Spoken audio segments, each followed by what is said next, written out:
And good afternoon, everyone. I'm John Russell. I am stuck at home, and today I am stuck at home with none other than Rox Tarrant. Good afternoon, Rox. How are you? I'm good, John. I'm so excited to see you and to hang out with you and visit with you. I miss you a lot. Well, I miss you too, and I think we're going to have a great time. For those of you that don't know Rox Tarrant, first of all, how can that be even possible? Rox Tarrant has been a longtime comedian, longtime comedy show producer, and honestly, very beloved in the Minnesota comedy scene. Oh, Um, thank you. well, I tell this, and I've mentioned this to many, many people. There's Large Marge saying hello. Good to see you, Marge. Thanks for looking in. I've said this many times. The thing that blew my mind the very most was the night that was New Year's Eve, and you had 9 venues around the state that were doing shows on New Year's Eve, and it It's just crazy. and it just first of all the fact that you could even organize it, but secondly, the thing that really impressed me so much was you gave a minimum, because you had some guest sets every once in a while too, and I don't know if you did on New Year's Eve or not, but you gave a minimum of 27 comedians a job that night. Was Isn't just it remarkable? it just blows my mind, and the fact that you It could blows my keep it mind. all straight and all together, and that's just fantastic. So Well, anyway. I had a lot of good people around me, John. I had some really good venues that I had worked at over the years, and so I trusted the management, and it was a perfect storm. Everything came together, and I could do so. The only funny thing about that was when I was putting all these shows together, and I hired comedians early. I remember one day I got a call from Michael Thorne. Hello, Michael. And Michael said, "All right, Tarrant, why don't you just tell me who you're not hiring for New Year's Eve, and let's get on with it." I go, "Oh, a little bitterness I see." He said, Sandra "No, but you Prax hired all Rain. the good people." There you go. Sandra Prax Rainey says hello from Lakeville. Loves her some Rox Tarantino. Oh, Yeah. happy birthday, Sandy. We celebrated her birthday the other night with Miss Brenda Elsiger. Oh, very nice. And by the way, there's my mom. My mom watches every show. She'll probably give you a very good review. Oh, Her. I love you, and I love your son. You did a great job. Well, that's very kind of you to say. She had nothing to do with it. I'm kidding. And there's your friend Brenda. And Brenda, by the way, a very fine comedian and speaker in her own right. A force to reckon with. She's a dear friend. We've done a lot of shows together. What did Yeah. she say, John? She says you're a force to reckon with. The only woman in the cities that gave so many opportunities to women in new comics. She is. You are her hero. Oh, thank you, my love. So I that's love awesome. you. Yeah, and we'll talk a little bit about that. I'll talk about my Women Out All Night series and why that began. Yeah. Well, let's first start off with, of course, one of the reasons that I'm doing this and have been doing this is because we're all kind of hamstringed a little bit by the pandemic. And I know that you have not been doing as much comedy because you've opened your own business, which is not surprising to me at all. But how have you been handling the pandemic? John, the world has been on a pause, and I just kind of watch and see how it's affected so many people. It's I get a little teary. Um, I have been doing very well. I have a business that is out of my home, and so not much has changed for me. What's changed is that I probably haven't been able to get to see a lot of my clients or go to medical appointments because of the coronavirus and all the restrictions. And what I found for me is that, oh, it's so emotional. The downtime, the time for me taking a pause has been remarkable.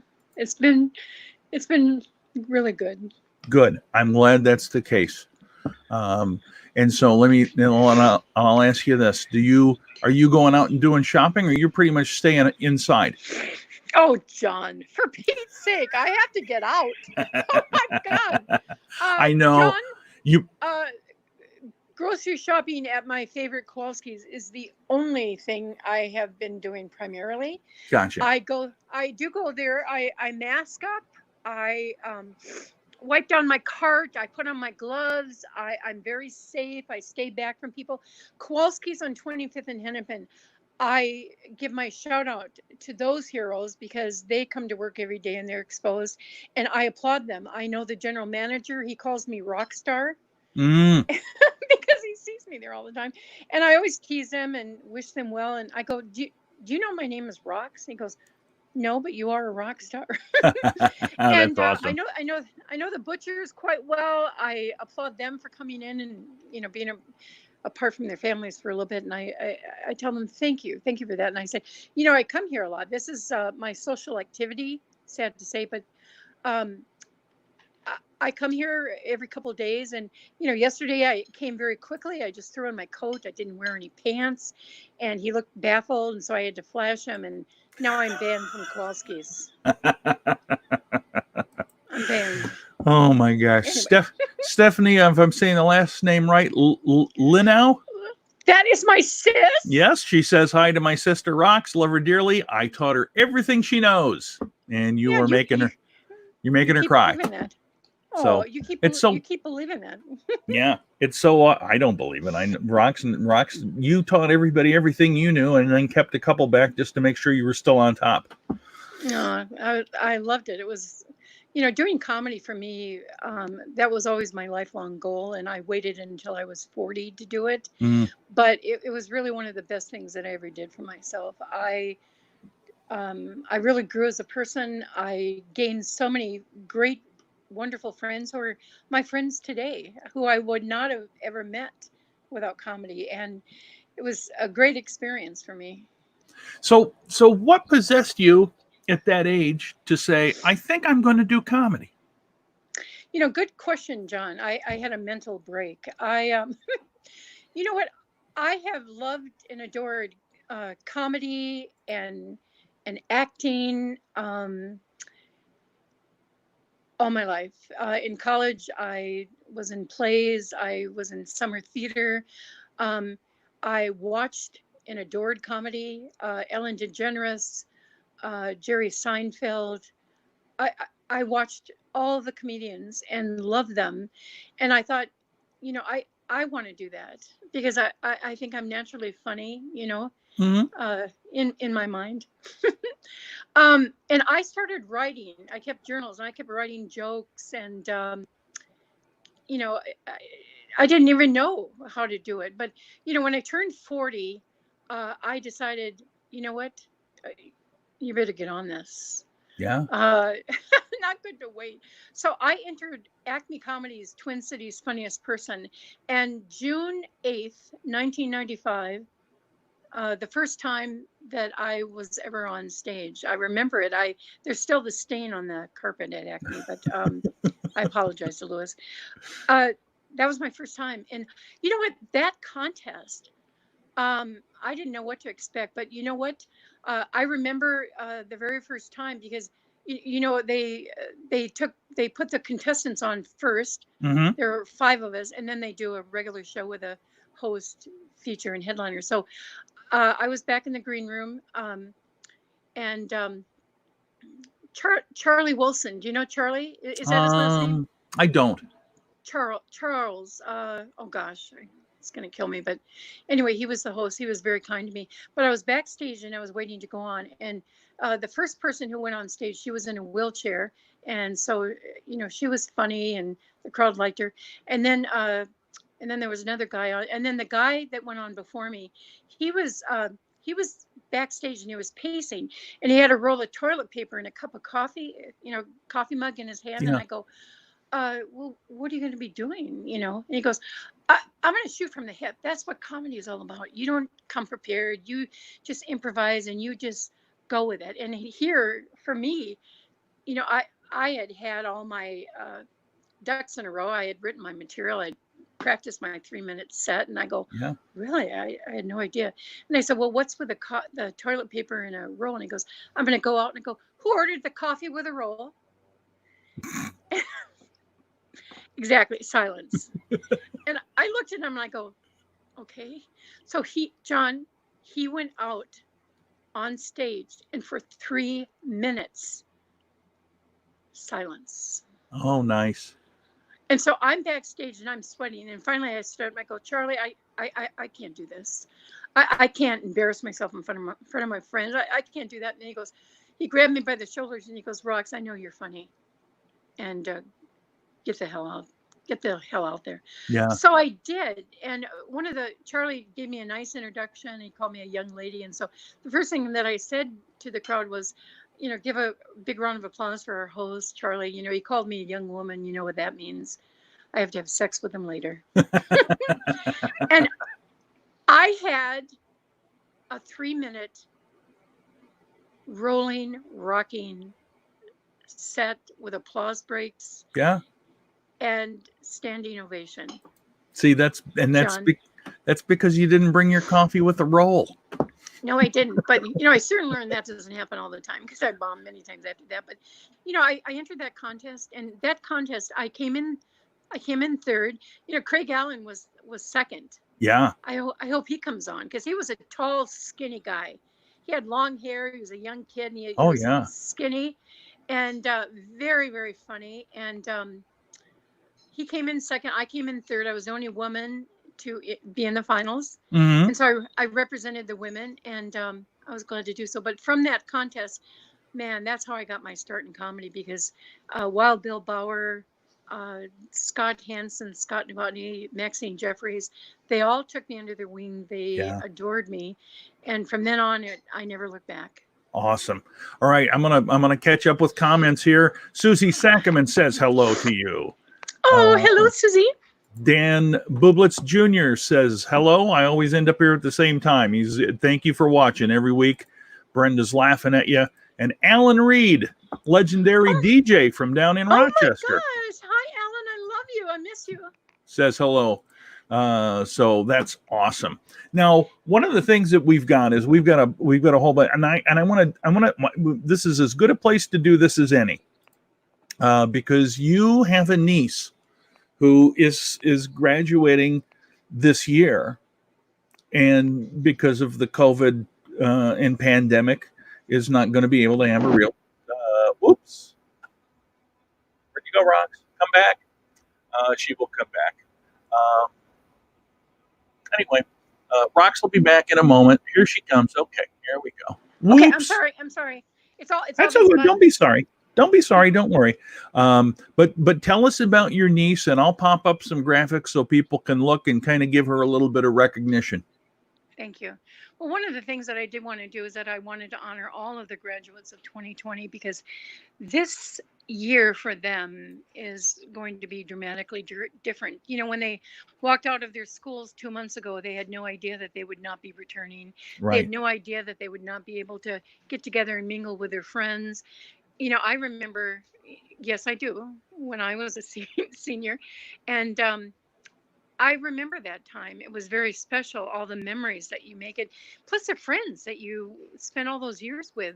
And the fact that they weren't going to be able to have a graduation, it just really touched me. And so I want to honor all the grads actually, but I'm going to give here I am emotional again. What in the hell is happening to me? I'm going to give a shout out to my great niece, Hallie Muskie. She is beautiful. She's kind. She's smart. She's intelligent. She's funny. I've adored her my entire life. And she's graduating this year. And, I want to be able to congratulate her and to honor her. She was a homecoming queen last year. I mean, there she is with her two sisters and brother. Her sister Heather works for me. Heather is my right hand, my wingman. I hired her out of college.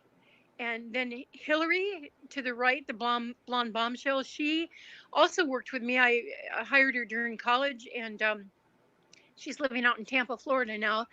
And then Daniel, lovely Daniel, their older brother, a wonderful family. And Miss Hallie, oh gosh, she grew up to be such a beautiful, beautiful young lady. And she's kind. I mean, she's kind to everyone that she meets. I mean, she's sensitive and caring. And I just want to say congratulations, my love. Absolutely, and that is fantastic and awesome, Rox. It's so nice that you did that. I'm going to catch up again. Brenda, of course, says, "Way to go, Hallie, and all the 2020 graduates." Marge says, "Please stop. I'm going to cry too." Uh, let's go through here. Carol Lynn, good afternoon, Carol. Carol watches every day with me from Kenosha, Wisconsin, Oh, which is awesome. I did a show in Kenosha, and Carol, Kenosha, the hometown of Jeff Cesario, I believe that's the case. who who I've worked with many times and adore. Yes. Peggy Miller says hello. Peggy will be on with me next week on Thursday. Oh, great. Cindy Strickland is watching from Alabama. Rocks. We're just and then of course Brenda says she's worried about that bird pecking my head. Don't don't worry. It's an osprey. He doesn't like wood. He would prefer to have a fish. Sandra also says, "Yay, Hallie," as does Carol. So my gosh, we do have, just so you know, folks, we got a lot of stuff to cover with Rox Tarrant, because Rox is she's already mentioned some names. Yeah, I know it's just a bird, but he's my co-host.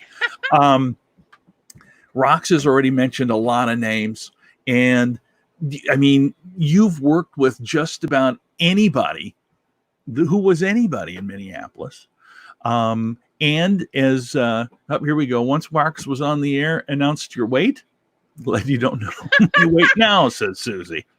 Ruth Kozlak, and I was on the air live on her show, and we were promoting a show we did in White Bear Lake, and Ruth made a comment about how slender she was next to Jody Maruska, and I go, she weighs 188 pounds, for God's sake. So there I did it again. Sorry, Susie. She doesn't know. She doesn't know. Thank you for sharing, Cindy. It's always good, and Rox will be a great one for her to listen to and find out about. So Brenda said, ask about working with Louie. And I'm going to pop this up here. There is you and Brenda and Sherry Bauer, well, Wild Bill Bauer's wife, together with Minnesota absolute favorite son, Louie Anderson. And you not only work with him, but you used to bring him back and do tours around the state with him, didn't you? Yes, yes. Louis and I grew to be. Louis was always, even before I got into professional stand up, Louis was one of my really all time favorites, my icon. And I waited for the day when I got to meet him, and I did. And then I got to work with him, and I did. And then I got to produce shows. I mean, a number of years ago, Jason Schomer and I, we co produced the Sweet Potato Tour of Southern Minnesota with Louis, and it was just so much fun, and the crowds were great. I mean, gosh, we were in Marshall, we were in Montevideo, we were in Little Falls, we were in Alexandria, we were up in Fergus Falls, Detroit Lakes. We made the rounds, and the crowds came out like gangbusters. I have a lot of memories with Louis. They go on forever. And I just talked with them. I just texted them the other night. I sent him a text and I said, I just watched your show, Call Your Mother on Comedy Central. And I have to tell you, I loved it. I loved everything about it. And I loved you the most. And I heard some new jokes I hadn't heard before. He talks about his mom. He said, my mom was a hoarder. No, he said, my mom was a pack rat. She was not a hoarder because we had aisles. Mm. And it made me laugh out loud. I hadn't heard that one from Louis before, but Louis has been my mentor. He's helped me a lot. He's given me a lot of good advice, and I love him. I love Louis. Absolutely. Here's Wendy Mayberry saying hello, and so cool, Rox. Thank you, Wendy. You may or may not know this about Wendy. She's got her first album coming out in June 26th. So, and I know that you have hired Wendy many times. Oh my gosh. Oh, so many times. Talented, funny, nice. I remember a show that I wasn't in, but I produced it, and I believe it was in Sauk Center at Diamond Point, Mhm. and it was I think it was a New Year's Eve show or a pre-New Year's Eve show, but it had Wendy, it had Gus Lynch, the late Mhm. Gus Lynch, and Gabe Noah, and I can't remember the other person, but wow, what a wonderful show and rave reviews. And yeah, Wendy and I, we've worked together so much. I enjoy her. And congratulations and good luck on your album, I your will CD. I will start popping some of these photos up because you sent me a lot of them, and a lot of them, I mean, it's so cool because I know just about everybody in these photos. I'm going to pop this one up, and we'll talk about the Hansons, and they still book it out on the St. Croix River, the Laugh Boat. And here's a picture of you, Karen Pickering, Jason Schomer, and Wendy Maruska, and that must have been a heck of a show. Jody Maruska. Oh, Jody, I'm sorry. Yeah, I'm getting uh, old. yeah, that was such a fun show. You know, we did the first kickoff show of the season in May, and that was probably about 4 years ago. And it was a hot day. We were out on this boat, and just a great crowd. And the sound system was not working very well, but we really pitched in.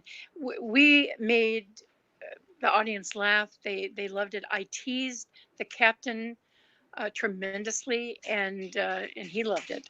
Yeah, that's one of the cool things. I've been able to do that twice on that laugh boat, and it's kind of fun. But it does sort of sound like you've got a microphone that you've got wax paper in front of it, so you can.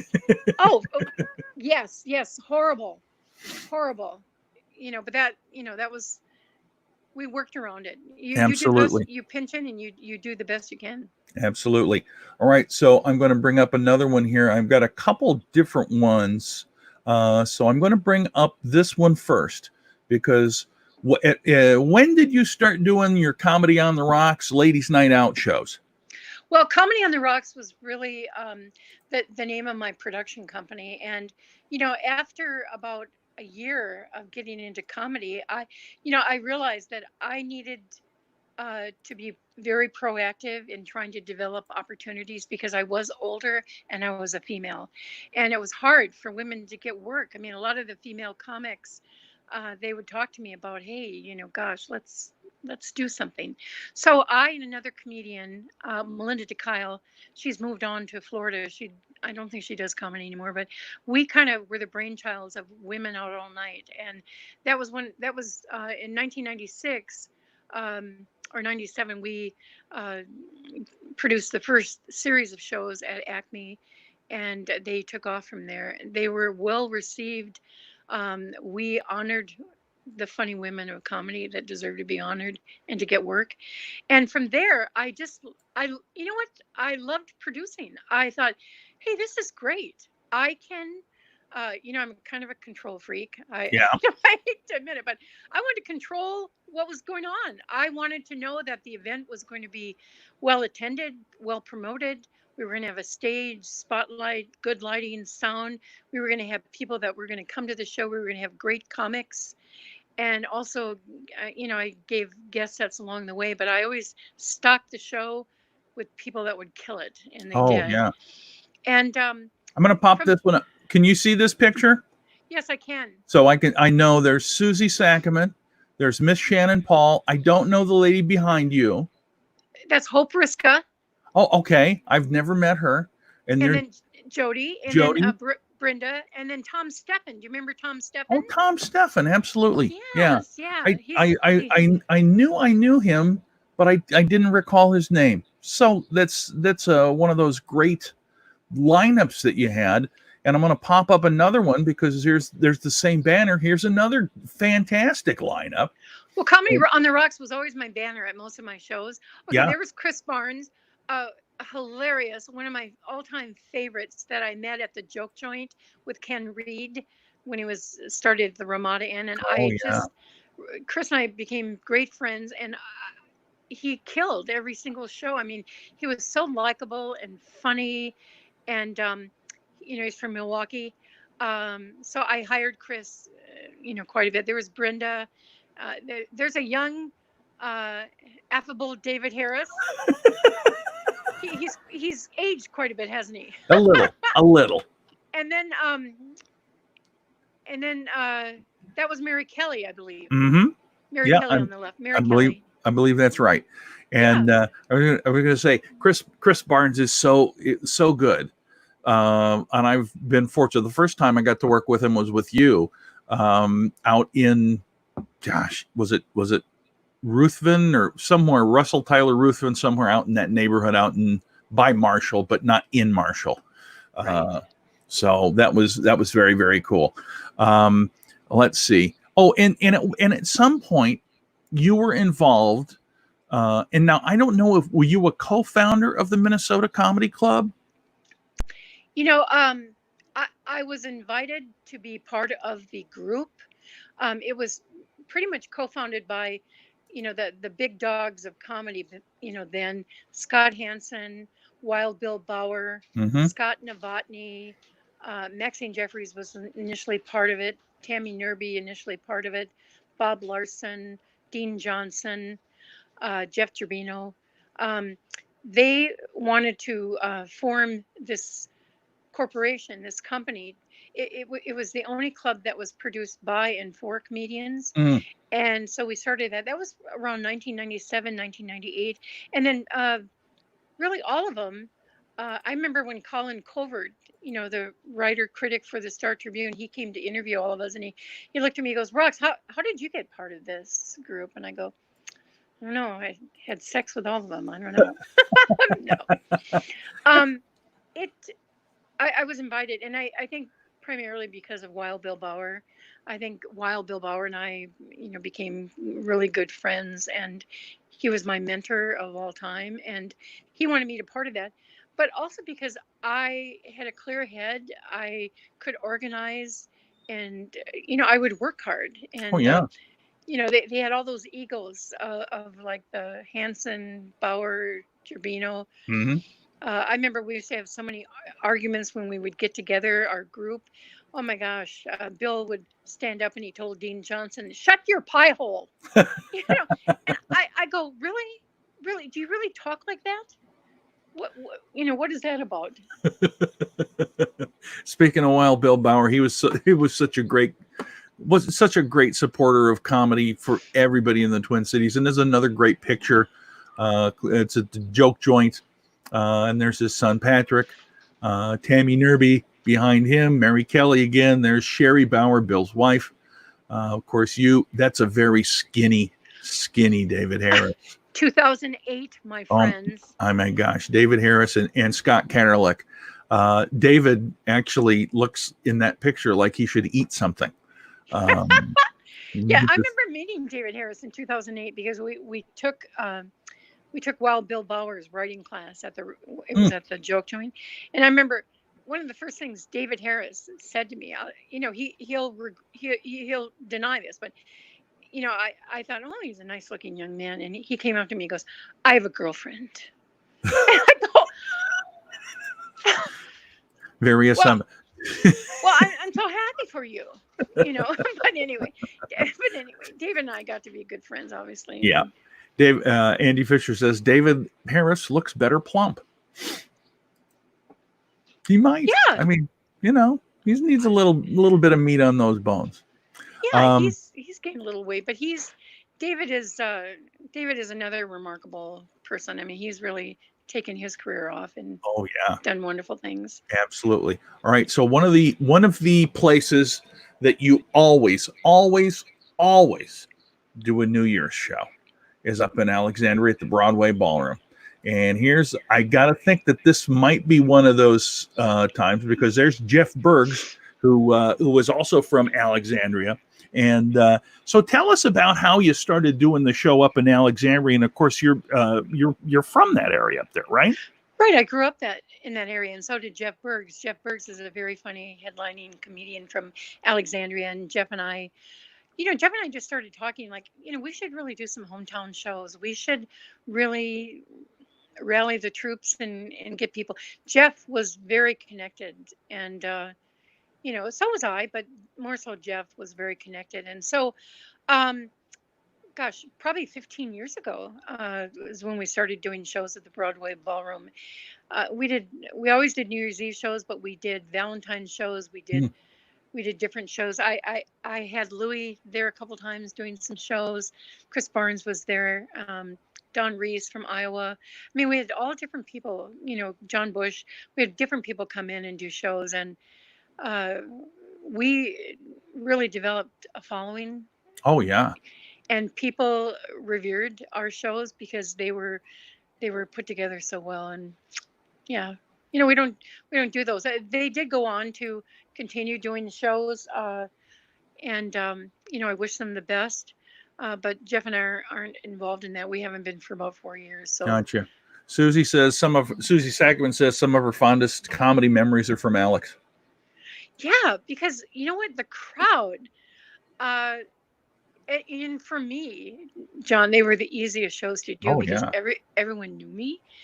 And I would just start out the show. I was always a host, and I would do a little musical number of either a lip sync or I would dance, and Hmm. then I would get out of breath, and I would say, "Oh my God, I might have a heart attack up here. I don't know." But yeah, Alec and all my family came, my friends, people I knew, people I went to high school with Yeah. came to these shows. Oh my gosh. I have been afforded great opportunities, and I have lasting memories. I'll tell you, I get to work for you up there twice. And um, here's the thing that I like the best about it. On New Year's Eve, the show started at 7:30. I was back sitting down and relaxing at by 10:30 with no problem, not worrying about anything. Because once you get to a certain age, you don't really care when it hits midnight. No, and that I did the shows how I wanted them, John. Yeah. So I didn't want to be out till 2 or 3 in the morning, but it all worked out. It was great. And all right, I'm going to pop this one up, and it's a little harder to see. This is the Yes. poster for your 60th birthday comedy show and birthday bucket list. And if you can't see it, folks, I'll read off the names that you had involved in your show: Chris Barnes, Bob Larson, Darlene Westgore, Todd Andrews, Jody Maruska, Chris Maddox, Susie Sackerman, and Patrick Bauer. What a lineup that is. Oh my God, that was such a fun night. Of course I had to celebrate my birthdays. Now I just, nod when my birthday comes. That's about as much energy as I have. But back then, gosh, my 40th, my 50th, my 60th. I mean, I just wanted to celebrate with comedy, and all these people got together. We did it at the New Hope Grill, and we had a great night. I remember it. I remember it. It was so fun to see all these really funny, talented people on stage. These are Oh, all my friends. yeah. Yeah, Yeah. these are all And these are all my friends. well, they're your friends. Plus, they're absolutely, there's not one weak comedian on that whole list. No, That's like, I mean, literally, if you went to that show that was your birthday, and I'm promoting it after the fact, but if you would have gone to that show, you got at least 6 really solid headliners there. well, that's what I told the people. I go, gosh, you're getting such a good deal. Yeah.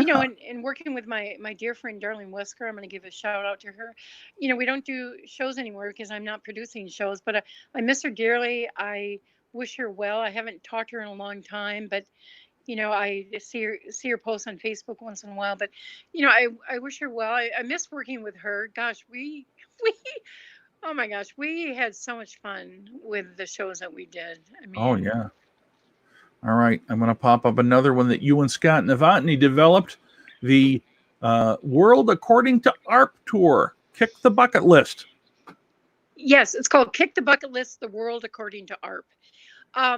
And that was probably 6, 7 years ago, and that was Scott's brainchild, but he brought me in as kind of co-producer. And it's really, it was a show really. It was suited for a comedy club, but it was more suited for the theater. Yeah. And we did some wonderful shows in the Stephen Sondheim Theater in Iowa, a beautiful theater. There were 500 people there. We did shows in huge casinos in Iowa of about 1,000 people. I mean, we went on a tour that Yeah. weekend. Oh my gosh, we had so much fun. I mean, it wasn't like work at all, but uh, and Scott and Dean, hilarious and Yep. funny, and I got a chance to work with those guys. Yeah, Scott, he still does those shows. In fact, we are going to do a version of that show in October at the Phipps Theater in New Richmond, Wisconsin. So Oh I yeah. hope people kind of look for that and watch for that. But I'm going to be in that show. Scott, it's going to be a great show. It's going to be kind of a revival of our kick the bucket list. I think it's fantastic. Let's see here. Let me kick that in. And delicious cake for your birthday, Brenda says. From Willette's. Oh my God. From Yeah. Willette's. All right. Let me see if I've got any other photos that I've missed here. Here's one that I'm going to pop up only because Mary Mack, who you worked with, I'm sure, many times. Yes. The news, of course, for her is she's got a co-starring role as a voice on an animation that's been put out by Hulu.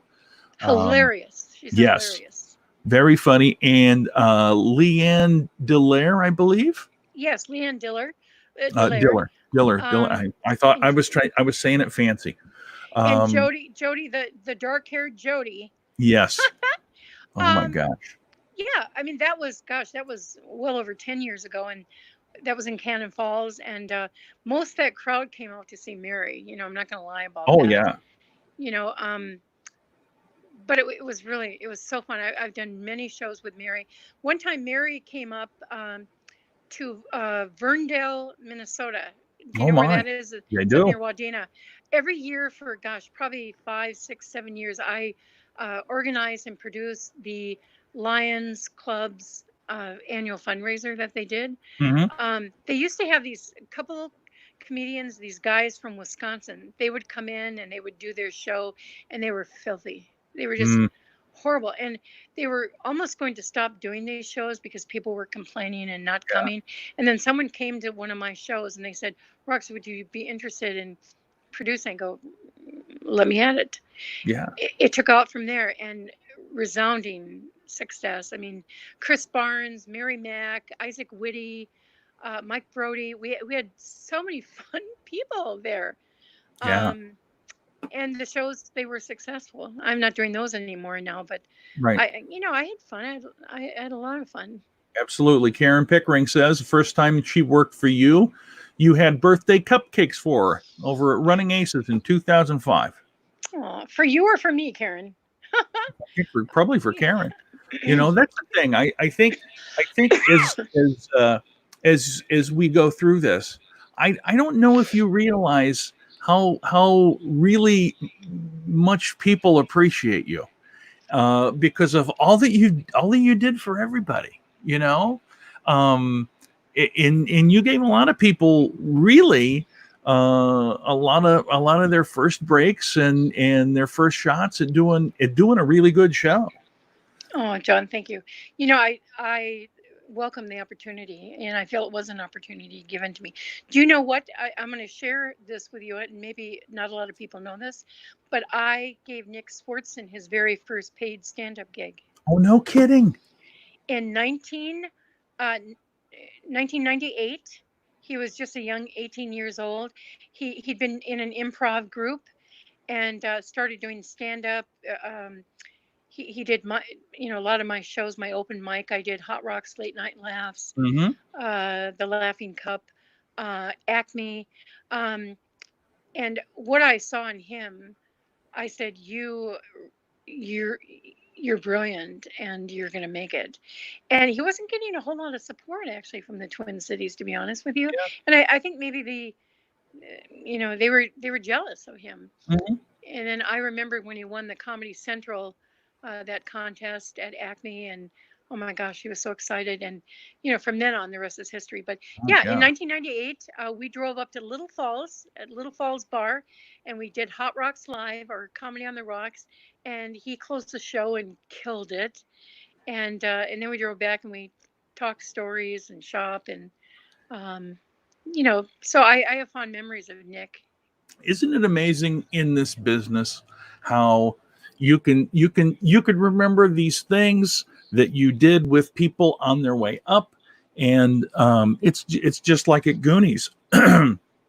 Mark Clampy, and you've done shows down there, and yes, Mark.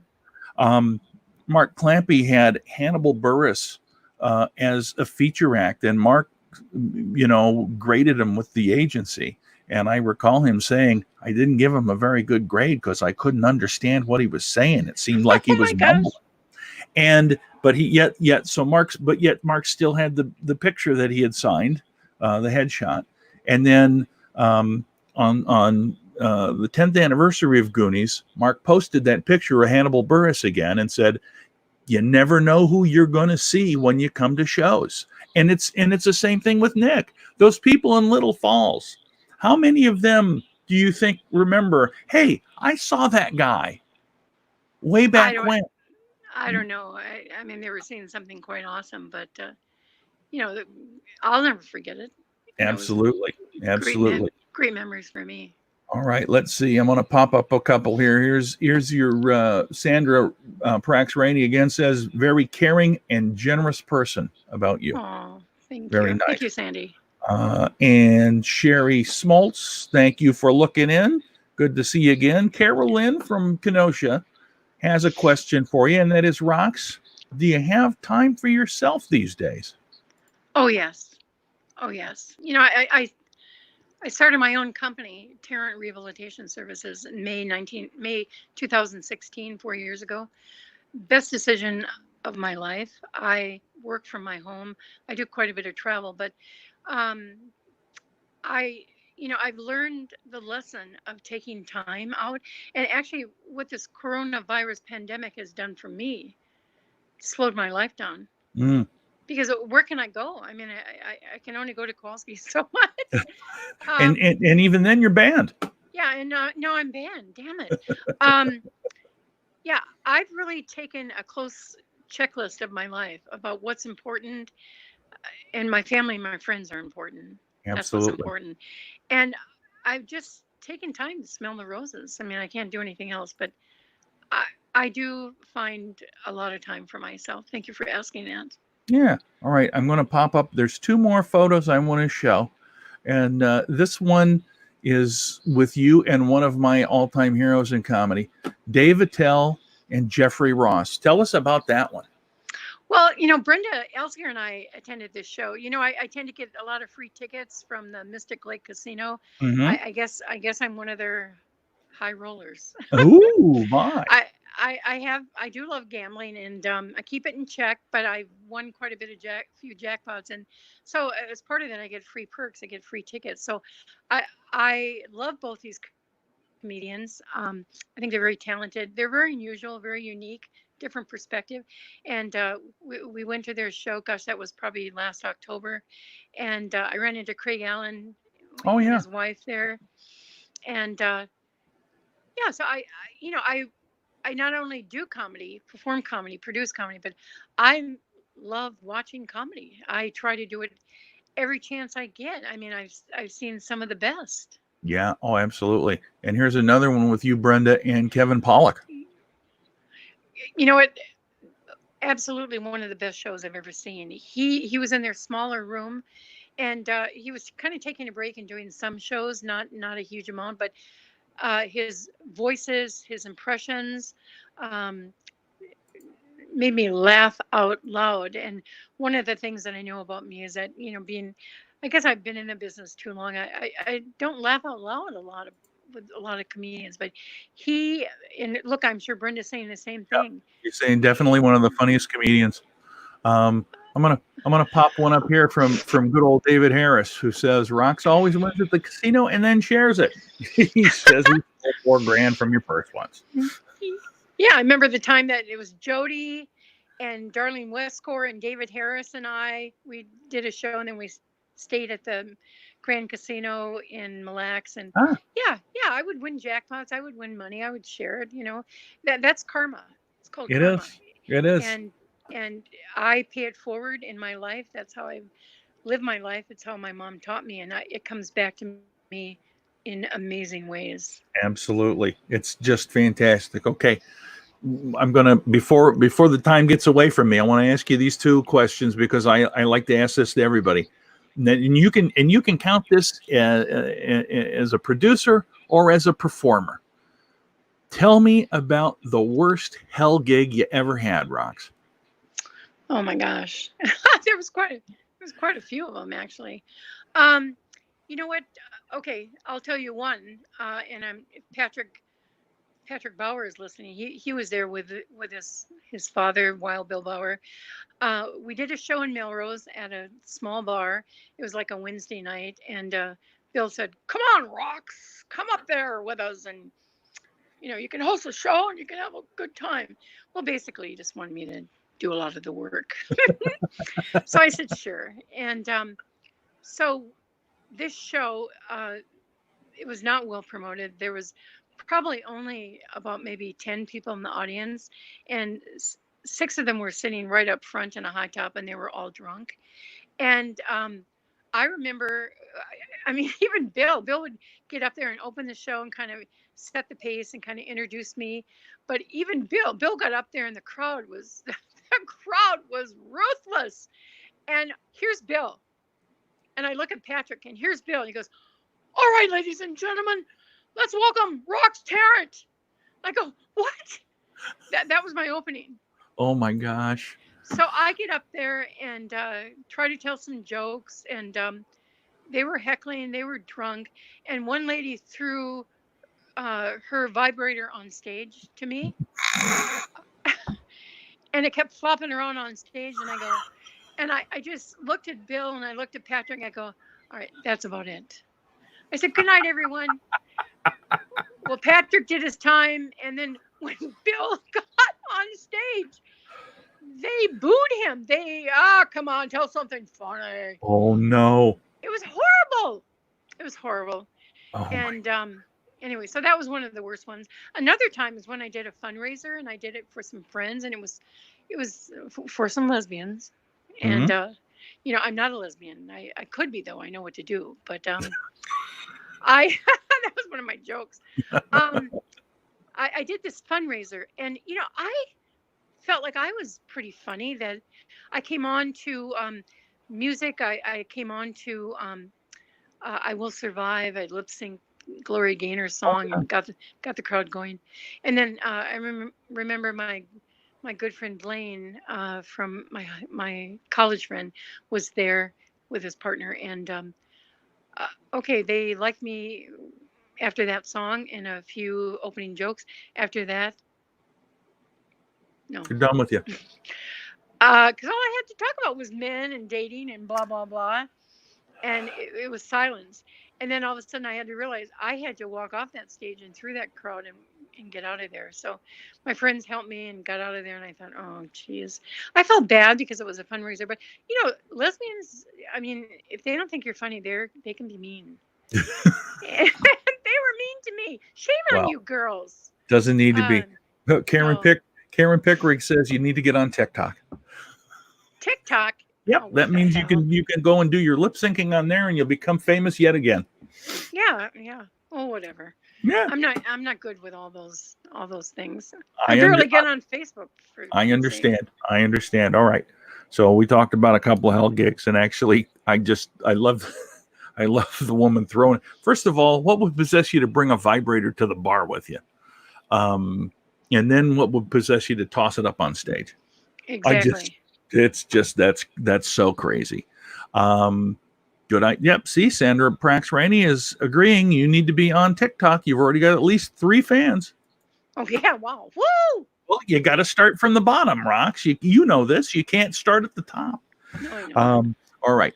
So we talked about a hell gig. Now let's talk about um, the absolute best that you ever felt doing comedy, whether it was that you put on a fantastic show, you performed fantastic. I know you won a contest up in Duluth. Corey Adam was on with me 2 days ago and says, "Yeah, I'm just still so mad at Rox for beating me in that contest." But what was the time in comedy that you just felt 10 feet tall and bulletproof? John, I feel really happy about this because I've had quite a few of them. Um, what that contest that Corey was talking about, the at Dublin, Mm-hmm. the Duluth Comedy Festival. I just did that as a favor to go up there with a friend to do some jokes. I never intended anything come from that, and I kind of took off, and the final night, um, Scott Brady went on before me. Do you know Scott? Yep, I do. And Scott, he did this joke about the Wisconsin strippers, how kind of they're chubby. Mm. Okay, so I got on stage and I welcomed the crowd and I said, "Well, I used to be a stripper in Wisconsin." Applause. Hmm. But I got fired from that job. I guess I was lactose intolerant. They told me to cut the cheese, and I did, and they didn't like it. So from then on, I had, uh, oh my gosh, that was the 5 minute, one of the best sets of my life, and the crowd loved me. I won all the judges first place and the crowd favorite, and yeah, I won that contest, which was kind of cool. I didn't expect to, Yeah. because Isaac Whitty, Tim Harmson, there was a lot of really funny people on there Oh, that yeah. deserved it as well. But you know, funny is what funny does. And that night, you're in the moment and you're funny. Yeah. Yeah. I'm I was going to say, I firmly believe that with contests, I mean, you can enter them and you can do them for what they're for. Some people have a hard time with them, but if you enter it and say, "I'm doing it to have fun," because it's subjective, who knows? Who knows who you could strike as the best in a given night? Of course, I mean, the way you described it, there's no way you could have lost that. Well, here's what I learned early on, and I learned that myself, and then I shared that with every comedian that I worked with or young comics that I got to know. I said, the one thing that you need to do with comedy, you need to have fun. Hmm. You need to have fun, because if you're not having fun, then don't do it. Absolutely. It's too hard. It's too hard. Um, so I had fun with my shows, John. I showed that to people. I remember in Corey Adam, he runs Sisyphus and Hmm. Thursday night shows. That's another great set that I had, and it was unexpected because I came there to support Karen Pickering in that Minneapolis Funniest Person contest she was Yeah. in, and Jody and I were there and some other people, and so Corey came up to me and he said, "Rox, the he had a comedian do a guest set in the beginning 5 minutes and then someone to close the show, Hmm. and he said the person that was supposed to come and open my show for me couldn't make it, and he said, would you do it?" And at first I said, no, I haven't been on stage in a while. I go, "Let Jody do it." And Jody goes, "No, he asked you." So I said, "Okay." And John, oh my gosh, it was 5 minutes of rolling Yeah. laughter. It was great. I just reamed that audience. Because they were all young. They were all slim and young and beautiful. And I said, "Oh, look at you sitting out there in the darkness, drinking your Millennium brews and judging me. Well, you can bite me because I'm your future, people." Anyway, I endeared myself to them, so I had fun with it. John. I have a lot of shows that were really some of the great, some of the Well, best. Some of the shows I did with Louie, the show we did in Fergus Falls. Oh my God, I felt like a rock star there. They were there to see Louie, but I felt they really embraced me and they embraced Jason, yeah. and I'll never forget it. And you know, I'll tell you, and part of it is your attitude for the whole thing. I'm going to catch us up here again a little bit. Here's David. Rox gives great advice. Learned a lot from you. Thanks, Rox. Karen again saying she's on your side. There's Ron Lamprecht. Some of the most fun shows he's ever done were produced by you. oh, love that, love So that. that is fantastic. Here's another one from Carol. She got to meet Louis in Milwaukee with Marty Allen. Did you ever work or meet with Marty Allen at No, all? I never did. I never did. I wish I would have. I always thought he was kind of crazy with that hair, Yeah. but I always thought he was very, very funny. Other than Louis, who would you say would be the most? Well, shoot, see that I'm already asking my own questions. It's so hard. You've done so many shows. Other than Louis, who's the most famous person you've booked on shows? Well, obviously Nick Swartzen, but Mary Mack. Did you ever work with Maria Bamford at all? No, I never did. I wish I would. I really respect her a lot. Some of the Jeff Cesario. I Oh yeah, remember Jeff Cesario and Dwight York and I did a southern Minnesota tour. We had a fabulous time. Stopped in every small town in southern Minnesota, and it was called the Cruller Tour because Huh? we stopped in every small town bakery. Imagine. Oh my And gosh. I said to Jeff, forget your LA thinness and diet and your kale. I go, you're gonna have some real donuts, and we did, and he loved it. He loved Oh it. my Jeff God. Cesario. Well, I produced shows for Minnesota's own Diane Ford. I did that for 10 Oh yeah. years, and gosh, those were really enjoyable, fun shows. I did a lot of women's shows. Diane brought me out to open for her at the Atlantis Hotel and Casino, Joker's Wild in the Bahamas. Oh my. In 2008, I spent 2 weeks out there and opened for her. I had the time of my life. Actually, there was one show there I bombed. Oh. Small crowd, and it was a lot of people from England and Germany and all over the world. And they were not liking me. They were not liking me. In fact, the only time they laughed um, is when I said, "Okay, I'm going to step off stage and kill myself."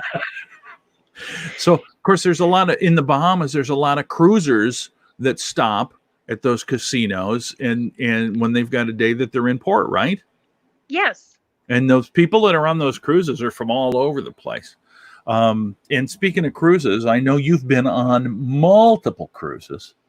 I am a Um, cruise queen, John. I've been on about 28 cruises. oh my gosh. Did you ever perform on any of those? Have you ever thought about that? Yes, actually, probably when I fully retire, I would like to do some of that. I have a lot of connections, and I think I would be really, really good for that.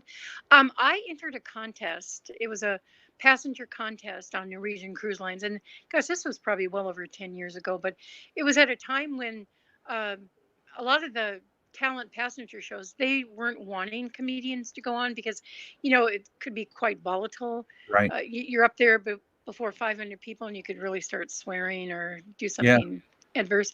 But this year they allowed it, and so I had to. It was me and an older guy that was going to just tell some Henny Youngman jokes or Rodney Dangerfield jokes, and we had auditioned before the cruise director, and Mhm. he was this young whippersnapper. I mean, he was having none of either one of us. He thought, "Oh my God, you guys cannot be funny."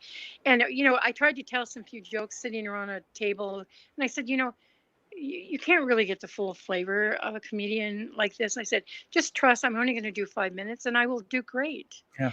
And so that night, in fact, my sister Linda, uh, her daughter Dawn, her daughter-in-law Kim at the time, and then Heather. We were all cruising together, and they taped it. John, I'm glad I have that tape because I killed in front of 500 people. That's awesome. But you should have seen the look on that cruise director's face when he came back on stage to thank me, and he was quite shocked. But anyway, it was a contest, and the winner would win money plus a gig to come back and perform. Well, Oh. after me, there were three more people to perform. Do you know the videographers and all the people? They shut down all their equipment because they assumed I had won. Oh my gosh. So when the time came to announce the winners, I lost by 1 point to a wonderful, beautiful singer from the South, and she sounded like Whitney Houston, and the crowd kind of booed. And I said, "Oh no, no, no, she won." I said, "You cannot beat Jesus," because she sang spiritual songs, and they laughed. Oh my gosh. But They that's that's your attitude, and that's been your Yeah. attitude as long as I've known you. All right, we're going to catch up with some more comments again here. Karen Pickering, appreciate all you do, rocks, hugs and kisses. David Harris, we might have you talk about this. You helped start Running Aces Casino, doing the comedy there. Of course, David then promotes it because that's how David is. But tell me how you and Bill and David kind of started comedy at the Running Aces up there. Yeah, well, that was fun because I remember Mary Mack and Tim Harmson were our first performers. Um, Well, again, David Harris got this contact, and he knew the people, and they wanted him to run these shows, and so he connected with his mentor, his good friend Wild Bill Bauer, and Bill and David contacted me. They said, "Let's do this together," and we did, and we did it for a number of years. Gosh, number of years that I was involved, and I just got really too busy. I got too busy with things I was doing on my own, and so I just let those guys go and do it. And then, obviously, after Bill passed away, then David took on and does a great job. It's wonderful people out there that support comedy, and some of the most enjoyable shows, especially the Mother's Day shows, were shows I had there. Oh yeah, absolutely. I remember running sound for you for one of those. Uh, and that was always another good thing. That you and here's Brenda Rox help you with stage time and always help you as a friend. You always, whenever you had a show, you would, if you knew somebody wasn't working, you'd try to find a spot for them, and that's, I think everybody appreciates it. I certainly do. Well, Um, people did that for me, and yeah, I wouldn't have gotten as far in comedy if I didn't have the breaks, if I didn't have Wild Bill Bauer, Scott Hansen, Scott Novotny, Maxine Jeffries. Um, if I didn't have those people helping me, they had my back. They gave me opportunity after opportunity. I remember that, and I paid it back. yeah. Here's another one from Carol. Did you ever perform with Dobie Maxwell from out of Wisconsin? Dobie is a good friend of mine, and yes, I did. And Dobie and I stay in contact. Dobie performed at Running Aces, gosh, probably well over 10, 12 years ago. Very funny, very kind person, and we keep in contact. Absolutely. I got to work with Dobie at, and that's how I met Carol, was when he was booking the talent for club over in Kenosha. Large Marge says, another fun, informative show. Thank you. Well, thank you for watching, Marge. Thumbs up from Carol, because I know she's a big Dobie fan. Oh, good. Rox, I can't believe it's already an hour. Uh, we could keep talking if you got some more stories. I've really loved it. Have you had a lot of people check in? Yeah, we've had. I'm gonna guess by the time we look at this, we've probably had 250 to 300 people watching. Oh my gosh, that's Yeah, great. That is yeah. so great. Here's another accolade from Susie Sackerman. She owes most of her stage time to you, and of course, your first paid show was with Rox. Yeah. Thank you, See, Susie. that's so awesome to know that I you got such a legacy of all of these comedians. Well, I feel grateful for them. They helped me get where I am, where I got to in comedy. I hosted my own open mic Mhm. showcase, Hot Rocks Late Night Laughs. I did that from 1997 to like 2002. That was a wonderful experience for me. I remember a night. Oh my gosh, this was so hilarious and phenomenal because it was late at night, 10:30 at night, and who came down after their shows? It was Scott Hansen, Jeff Gerbino. It was the Stage Busters, the Stage Benders, Stage benders, yeah. Kim and Gus, and they went on stage and they were doing impressions of me, and I go, okay, that's enough. But I mean, we had different people drop in, and it was just, oh, I really loved it. I loved that experience. Absolutely. Susie says, you know her darkest secrets. And David Harris says, name them. Call me David. Call me honey. I know your secrets too, David. Carol would like to see you in a movie. She loves the sound of your voice. Oh, thank you, Carol. That's Thank you. kind of cool. I would love to be in a movie. Well, we'll figure that out. Okay. I don't have any. I mean, if I mean, it's as one of my favorite characters on The Office. Kevin said when Michael Scott was after him to find him a girlfriend, he says, "Michael, if I had a girl for you, I would have that girl. I love that. I love I that. would take care of myself first." Well, I want to Susie, thank you. I want to thank you, John, because you have taken the time and the love and the care of doing these interviews. And I know it takes a lot. just in terms of what you and I did prior to this. Mhm. Thank you for that, because I think it lifts people's spirits. It's something for us to look forward to. I mean, I didn't really imagine that I would do something like this. I mean, I called in on Susie's show Yeah, and gave her some shit about not wearing underwear, and uh, darkest secrets. yeah, yeah. Oh, I can't even tell you the time she flashed me at the Old Gem Theater in New Richmond. It was right before I was to go on, and she turned around and flashed me, and she wasn't wearing any underwear. And I go, I have to go on now, Susie. I have to go on now. Yeah, I mean, you have been so great and giving to us. Thank you for Well, that. I'm happy that so many people like it. I'm happy that so many people want to watch it, and happy that so many people that I enjoy are willing to talk with me and take an hour out of their day to kind of just go over things. It's a great way for me to reconnect with people during this pandemic, people that I haven't seen in a long time. Susie says she front flashed you too, which is we're starting to get into stuff here. Ben Marcotte says he was late. You're busy. You're welcome. And Ben Marcotte, you know Ben, right? Yeah, I know Ben. Very Yeah. funny. Ben Marcotte's a good young punk. I like anybody to me now is a young punk. Sandra Prax Rainey says bravo. And yeah, absolutely rocks. Thank you so much. You're welcome. I was hoping to hear from Wayne Burfine, because Wayne, I knew him right when he started. I mean, Hmm. he used to come to Pepito's open mic and just be in the audience with his then girlfriend. Then they got married, but Yeah. with all of his family, he used to heckle us. Oh, no kidding. He used to heckle us, and I go, Wayne, one day you will be a comedian, and just remember this. But I love Wayne, and Wayne and I got to be, we're good Absolutely. friends. Absolutely. You're very kind, Carol. I just try to do my best. She just says thanks for the shows. The shows would be terrible if I didn't have good guests on. So Well, thank you, John. thank you. I'm just gonna remind folks of who I got coming up next week, and it's really actually pretty fantastic. On Monday, I have Will Spotted Bear.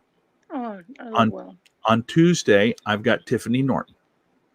I love Tiff. On Wednesday, I've got Willie Farrell. He paid me a really good compliment. He saw me a year, probably 4 years ago or 3 years ago. I did a guest, and he goes, "You're really funny. You should be a comedian." And I go, "Really?" But I go, "Really?" Willie's got very interesting story, and it's very interesting because he actually caught the COVID-19 virus, Oh my gosh, is he and doing okay? he's doing okay. I don't want to give a whole lot of it away, but we're going to talk a little bit about that. I mean, it's just mind blowing. And then on Thursday, I've got Peggy Miller. I don't know what I'm going to do Friday for sure. I've been thinking I've done almost 40 of these things now.